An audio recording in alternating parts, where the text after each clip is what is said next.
যারা চিরকুমার সঙ্গে নাম লেখাচ্ছ এগুলো থেকে বের হয়ে আসে। এখন চিরকুমার থাকার টেন্ডেন্সি মানুষের, চিরকুমার থাকতে হবে কেন? সঙ্গীত দরকার আছে কি নাই? আছে। একা একা লাগে, মানুষ একা একা চলতে পারে না। ইব্রাহিম আলাইহিস সালাম একা চলে আসছেন, তার সাথে সারা আলাইহিস সালাম ছিলেন। আমাদের নবীজি যখন একা, তার সাথে খাদিজা রাদিয়াল্লাহু আনহা ছিলেন। ঠিক একইভাবে আদম আলাইহিস সালাম একা একা জান্নাতে, আল্লাহ পাক তার পাঁজর থেকে সৃষ্টি করলেন কাকে? হাওয়া আলাইহিস সালাম ছিলেন পৃথিবীর সবচেয়ে সুন্দরী নারীদের একজন। দুজন নারীকে সবচেয়ে সুন্দরী বলা হয়, কয়জন?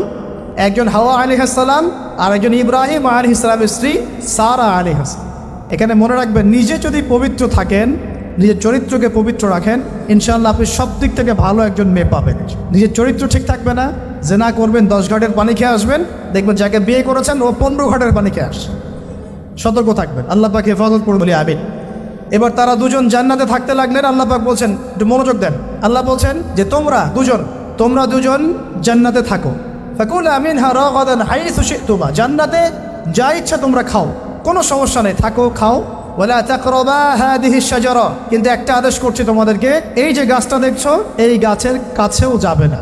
শব্দগুলো বোঝার চেষ্টা করে। আল্লাহ পাক বলছেন না যে গাছের ফল খাবে না, আল্লাহ পাক বলছেন গাছের কাছেও যাবে না। ঠিক যেমন আল্লাহ বলছেন ওয়ালা তাকরাবু আমওয়ালাল ইয়াতীম, এতিমের মালের কাছেও যাবে না। আল্লাহ বলছেন না এতিমের মাল খেও।